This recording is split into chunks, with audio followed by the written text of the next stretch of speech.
In 2010, Adventure Time and Regular Show premiered on Cartoon Network. Both received incredible feedback and continue to grow in popularity and success. Other shows to follow include Clarence, The Amazing World of Gumball, and Steven Universe. It was a time of growth and revival, where fans old and new could enjoy the same show. Many people have called this era the Cartoon Network Renaissance, and for good reason. It shares many similarities to the mid and late 1990s and the days of cartoons, when the network first set out to create their own content and a new generation of animated shows. From breaking the mold to breaking records, Cartoon Network is one of a kind and is just as iconic as Nickelodeon when it comes to animation and childhood memories. Now, they have gone through many changes over the years. Some may have been worse than others, but they have done well for themselves and are currently enjoying a growth spurt with their viewership, ratings, and merchandise. But all good things must come to an end, and that also includes cartoons. Adventure Time, Regular Show, and Uncle Grandpa have announced their finales and will be ending soon. This also might be the case for The Amazing World of Gumball, but I'm not certain. The creator said the show is ending, but then he backpedaled, so we'll have to wait and see. It still stands though.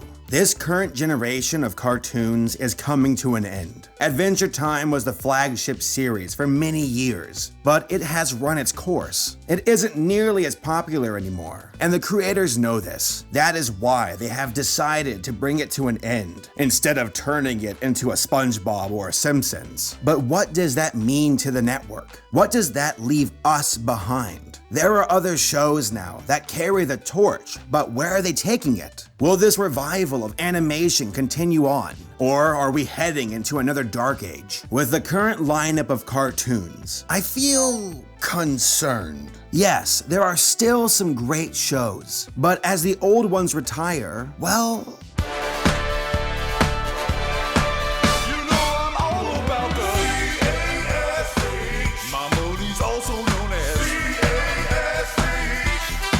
let's just say that the candidates who are moving in don't look as promising. So I will try my best to fairly explain what is, in my opinion, ruining Cartoon Network. As is the case with most of my videos, we will start with the history. Now, let it be known, Cartoon Network has a rich heritage, and it can be a video in and of its own. Actually, I was planning on making a separate video about it, but it's gonna have to wait. For now, we will hit the main points and move things along. God, how long is this video? On August 4th, 1986, Ted Turner bought MGM and acquired many of its shows and movies. 74 days later, he sold it back due to issues and concerns over debt. Somehow, Turner was able to keep most of the content in the MGM library and launched his own cable channel in October of 1988. It grew in popularity and made quite the name for itself. The temporary MGM purchase left a considerable amount of cartoons in Turner's ownership. In 1991, Turner Entertainment bought Hanna-Barbera and added even more to his collection. So it was only natural to put these shows to work. And on October 1st, 1992, Cartoon Network was launched and began to air cartoons 24/7. Now, this had never been done before, and many people were skeptical about the success of the network. Why air one genre of entertainment, especially cartoons? Kids can only watch television during certain parts of the day after all. Turner was no stranger to 24/7 networks and was known for his success with CNN. If he could do it once, then perhaps he could do it again. By 1994, Cartoon Network had earned the title of 5th most popular cable channel in the US. That was quite the accomplishment considering how unorthodox it was. Now, the timeline for Cartoon Network can be separated into eras. The first era of Cartoon Network is known as the checkerboard era. This is due to the logo and its design. It started with the launch of the network and continued on until 1997. Needless to say, a lot happened during that time. The first original show to air on the network was The Moxie Show in 1993. But the first series to be produced by Cartoon Network was Space Ghost Coast to Coast. Many people consider this to be the show that broke the mold for Cartoon Network. It took an old property and put a new spin on it. Hold on a second, Conan. Moltar? This ant has come back from the dead. It must be one of those self-repeating immortal Franken ants. It's probably just another different ant. A second ant? No. It's his brother, avenging the death of his twin. It's his twin brother! With its ironic humor, Space Ghost Coast to Coast made a name for itself and became quite popular with young adults. I'm gonna follow him home. Kill his whole family. In 1994, Cartoon Network Studios was founded and was a new division of Hanna-Barbera. The first show to air was What a Cartoon. It served as a testing ground for new and upcoming creators to show off their fresh ideas. It also allowed viewers to decide what kind of shows they liked. Popular shows that premiered on What a Cartoon include Cow and Chicken, Johnny Bravo, and Dexter's Lab. They eventually got picked up by the network and became full-fledged series in 96 and 97. Over time, Cartoon Network was able to build a strong lineup of original programs and was giving Nickelodeon some serious competition. They had old shows, they had new shows. They were ready to push forward. And icing on the cake, they introduced Toonami in 1997. The checkerboard era ended in July of 97 and was succeeded by the Powerhouse era. They call it that due to the Powerhouse musical theme that was used with the bumpers. More original content emerged and began to replace older shows. We saw the arrival of the Powerpuff Girls, Ed, Edd n Eddy, Courage the Cowardly Dog, Samurai Jack, and many more. We also saw the introduction of Cartoon Fridays in 1999. It was a block of original programming from the network that aired new episodes, reruns, and premieres of shows. In 2001, Adult Swim made its debut with Sealab 2021,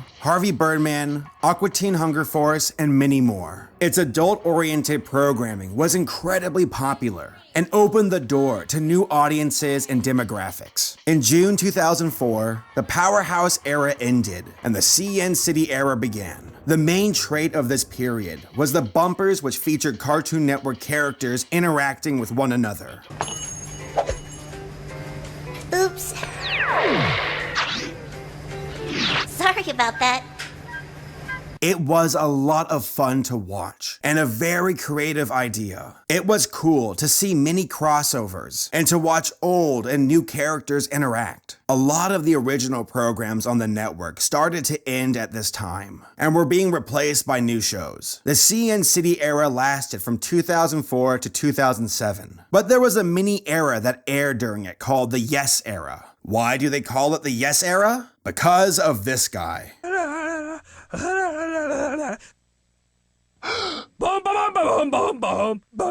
Yes! Both the CN City era and the Yes era were succeeded by the Summer 2007 era. This was a short-lived period that ended in September of 2007 and was replaced by the Fall era. And oh my god, you couldn't have picked a better name for this time period. The network truly began to fall apart, and this era heralded the beginning of Cartoon Network's decline. Now, this isn't to say that there weren't any good shows at the time. On the contrary, there were some outstanding cartoons that premiered, such as The Marvelous Misadventures of Flapjack and Chowder. They just had the unfortunate luck of having some pretty crappy wingmen. 2007 also saw the first original live-action movie on the network with Out of Jimmy's Head. Now, there is nothing wrong with trying something new, but this paved the way for a change that would heavily impact the direction of programming. The Fall era did not last for too long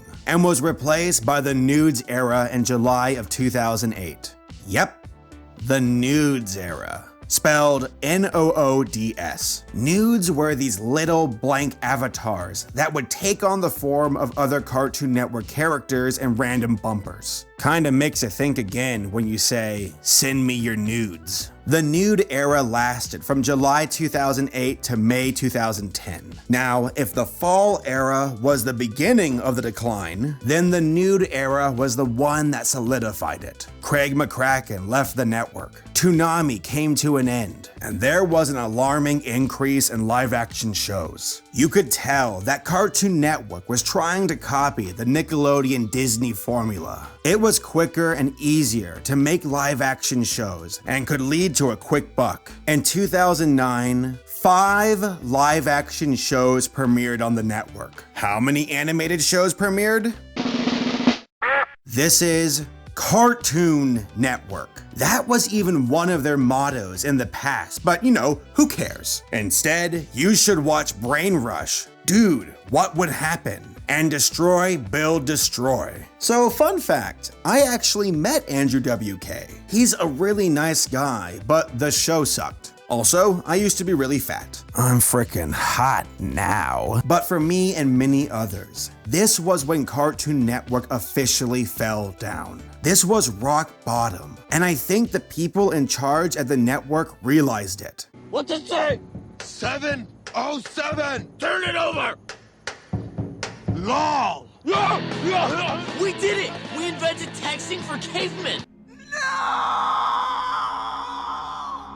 Even though some positive changes were coming, they still had a few more bad choices up their sleeves. A big one was the fiasco that was Symbiotic Titan. This promising show, which was being head by the legendary Genndy Tartakovsky, only lasted 20 episodes and was scrapped in 2011. Why? Because the network couldn't acquire a toy license for it and decided to write it off as a loss in their taxes. I'm not kidding. The nude era came to a close in May 2010, and the Check It era had officially begun. It was a rough start, and a few more problems would happen here and there, but the cavalry had finally arrived. The last few years have been incredible for animation, and that applies to both movies and television series. We have seen a resurgence of quality and quantity, and some of the most successful franchises in history have emerged from this decade. What exactly happened? Why did animation suffer in the mid to late 2000s, but then returned in force for the early to mid 2010s? It's hard to say. There are so many factors at play, and it's difficult to pinpoint it to a specific reason. But in my opinion, I think it's due to a generational shift. Every so often, we see a new batch of creators arrive on the scene. We saw this in the 1930s and 40s with Disney and Warner Brothers. It happened with the arrival of Pixar in the 90s and their new wave of animation. And we also saw it in the early phases of Cartoon Network and Nickelodeon. Take Genndy Tartakovsky and Craig McCracken, for example. Both of them worked closely together and created some of the biggest hits for Cartoon Network. Genndy was responsible for Dexter's Lab and Samurai Jack, while Craig was the mind behind the Powerpuff Girls and Foster's Home for Imaginary Friends. Both of them worked together for Hanna-Barbera, and both of them made history with their contributions to animation. When one looks at successful cartoon shows, or any shows for that matter, it's not too uncommon to see other programs spawn from it. Butch Hartman worked on the first season of Johnny Bravo. He then went on to create The Fairly OddParents and Danny Phantom for Nickelodeon. Success typically breeds success, and we saw a lot of that at the starting point for Cartoon Network. But all good things must come to an end, and that was the case for the original programs at Cartoon Network. It just so happened that the candidates at the time to take their place were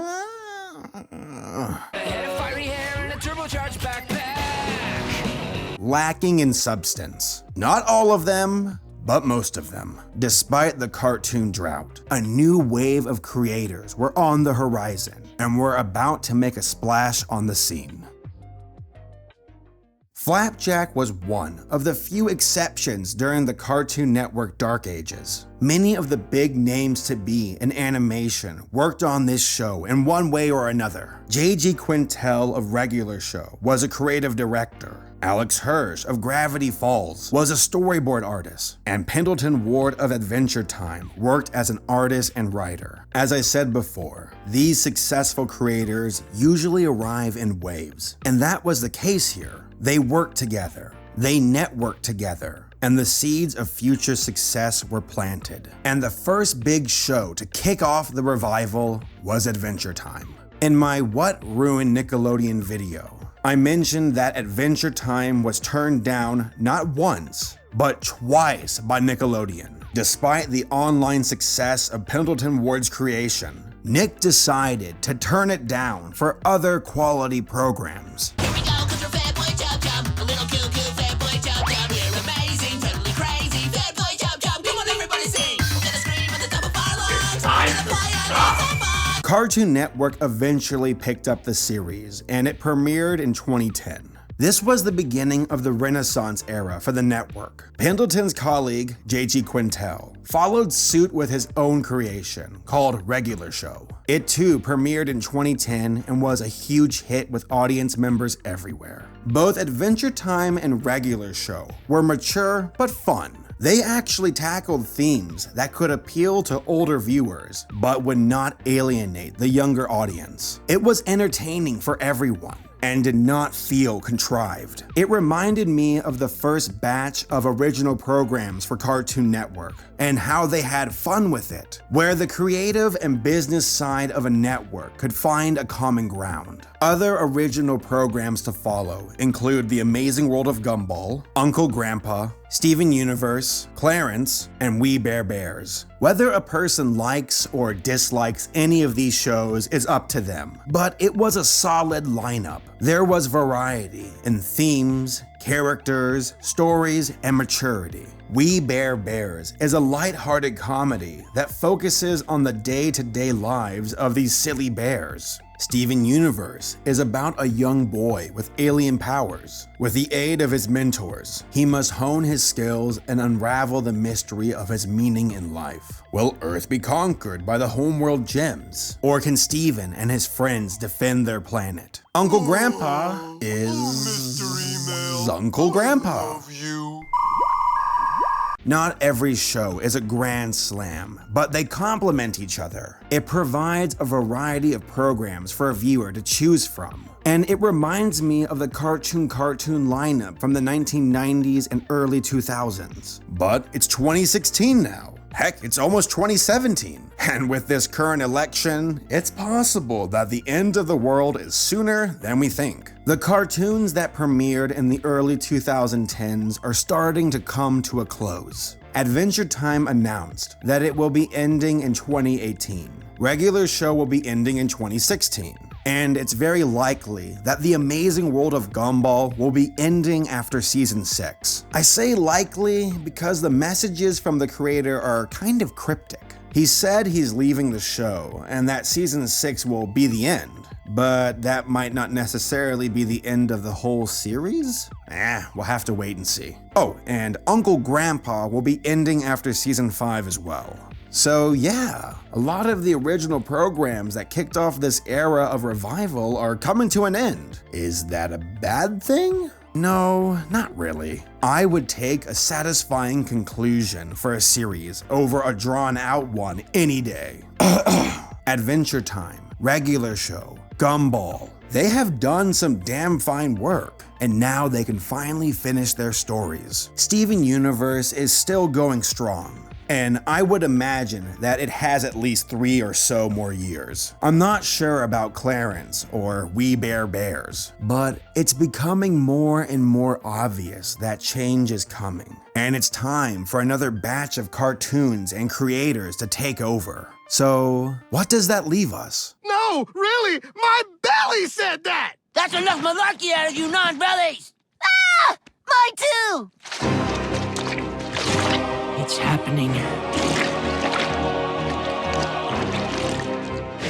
Yes, brother. Now let us seek out more food.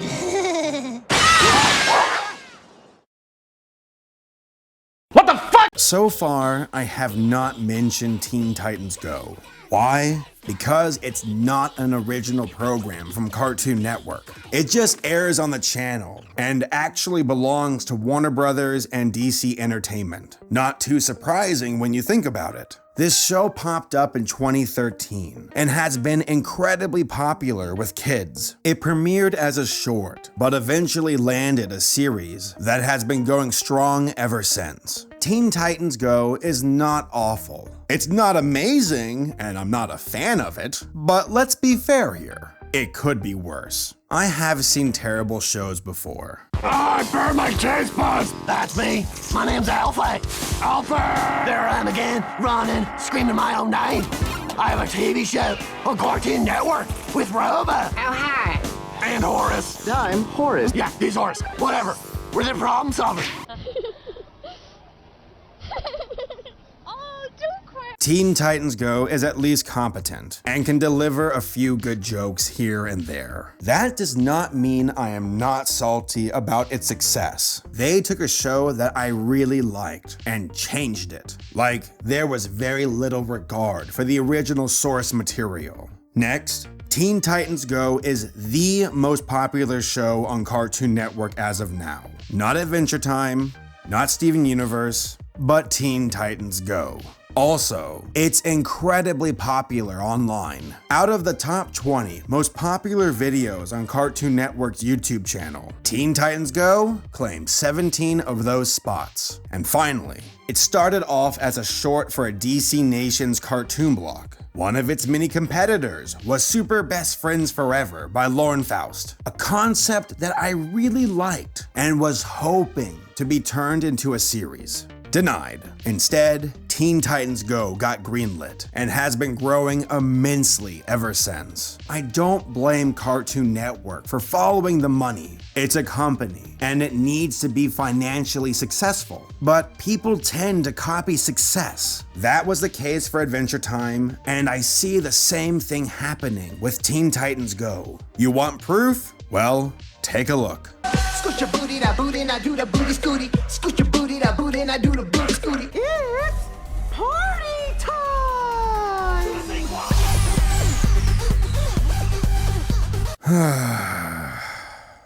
So Powerpuff Girls 2016.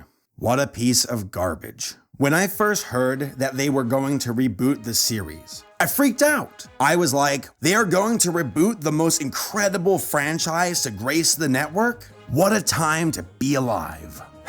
And then I saw it and wanted to die. The original creator of the show, Craig McCracken, had no control over this. This show belonged to the network, and they wanted to bring it back. Nostalgia is hot right now, and the kids who grew up with it will totally watch it, right? Well, yeah, at first they did, but then they realized this was a crappy clone of Teen Titans Go in disguise. The new creators of Powerpuff Girls decided to abandon the original formula and make something new and fresh. I can appreciate originality, but instead, they made garbage. They took something that was awesome and ruined it. Yeah, I sound like an old fart, but it's possible to revive an old series and do it justice. To find a way for it to appeal to both old and new audiences. You want to know a show that did this well? My Little Pony. If somebody could revive this, then you could revive anything. Overall, I consider Powerpuff Girls to be a massive failure, and I hope it serves as a reminder. If you are going to revive an old series, try to respect it. If not, then just make something new instead.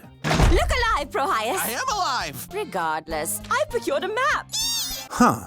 I guess they're trying that, aren't they? So Mighty Magiswords is the newest original show on Cartoon Network, created by Kyle A. Carrozza. The show started off as a bunch of online shorts that aired on Cartoon Network's website and on YouTube. It's the network's first original online show, but it has been picked up as a full-length series. When I look at Mighty Magiswords, I see a handful of cartoons that probably inspired it. 1. Adventure Time. Why? Because of the fantasy world and awkward humor. 2. Star versus the forces of evil. Why? The male-female duo, the thick lines, the rich colors, and the expressiveness of their eyes. And 3. Oddly enough, Dave the Barbarian. Why? I don't really know. I think it's because of the sword, the setting, and the comedy, even though Dave's show was a bit of a slower pace. Now, when I first saw the shorts for the show, I thought, meh. It isn't bad, but it doesn't really jump out to me despite its LOL random humor. There's nothing wrong with being silly, but the pace is just a bit too fast for my liking. Then again, it was a short, so it's only fair to watch an actual episode and then judge it. So I did. My opinion did not change. If anything, the show felt faster. It's too quick. I understand that a typical episode is only 11 minutes long. But so is Steven Universe, and they get their point across no problem. My last gripe about this show, it feels super manufactured. That was the vibe I got with Powerpuff Girls, and I kind of see it here. Now, the show just started, and there is a grace period for the first couple of episodes. I mean, I did not like Steven Universe up until the season 1 finale, but man, it's been a rough start for Mighty Magiswords. Look at our vlogs. We have vlogs. We are relatable. Powerpuff Girls did this too. Look at our gaming app. Look at all the cool internet celebrities on our show. To be fair, it isn't that bad, but it's starting to head in that direction. That makes me wonder though, is this the future of cartoons? To take popular people from Vine and YouTube and feature them in a cartoon show? I mean, have we forgotten about Fred? Do not speak. Let our lips do the talking. Fred, what are you doing? Oh, I'm so embarrassed right now, but it doesn't matter because I'm moving tomorrow, so my actions have 0 consequences. I know that some of them are actually talented, and it's a smart way to integrate new media, but it just feels slimy and manufactured. Booyah!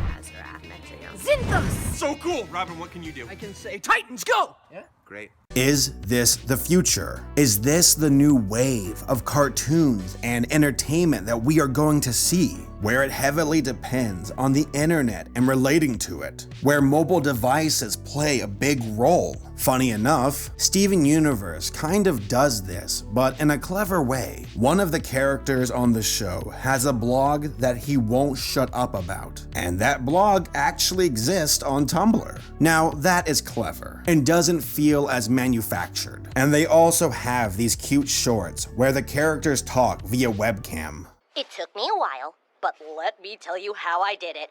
So I had to go through... Peridot? So there I was, face to face with one of those big... Peridot, you're breaking up. running for my life with nothing but a... And then it bit me! New media integration being done right. It just depends on how you go about it. When I look at the people who made cartoons, I see artists with passion and vision, where they wanted to tell a story and entertain an audience. I saw that again in 2010 with The Revival and its lineup of animated series. I feel that it isn't too difficult to tell when a person is making something they are passionate about, or if they are making something they aren't fully committed to. It's just something to pay the bills, and I can understand that. But Cartoon Network, you can have both. You have had both before, and you can continue that winning streak. Just because Teen Titans Go was a success does not mean you have to mirror future shows to its humor and formula. That, my friends, is what I believe is ruining Cartoon Network. Conformity, but in the wrong direction. The initial explosion of creativity from 2010 led to a broad variety of content, but now, just average flash animation with LOL random jokes. I feel that Powerpuff Girls is the biggest offense so far, and has shown that at least some people at Cartoon Network believe that it's okay to go down this path. So they took the most successful and popular show from the golden days and ruined it. It sucks to think what it could have been. Now, I have been tough on Mighty Magiswords, but that's because I want the best for Cartoon Network. I want them to continue this animation revival. When people say that Mighty Magiswords is the new Adventure Time and the new flagship series of the network, well, that scares me, because as of right now, I don't think it has what it takes to fill that spot. Maybe I'm wrong. Maybe this show will explode and become the next big thing. Perhaps another incredible show is in production and will revolutionize the industry. I have no idea, but I would love to be wrong. When you look at the current shows, evidence, and trends, well, I wouldn't be surprised to see the end of this era for Cartoon Network and the beginning of the online integration era. Yeah, technologically speaking, it makes sense, but that doesn't automatically make for a good cartoon show. In order to have that, you need creative minds, creative freedom, and a whole lot of passion. That is how Cartoon Network initially made its name. And that is the future I hope it pursues, where artists and the network can prosper in harmony. This video is one big opinion, so tell me what you think in the comments. If you enjoyed it, then give it a like and subscribe for future videos. Once again, thank you all for watching, and I'll see you guys next time.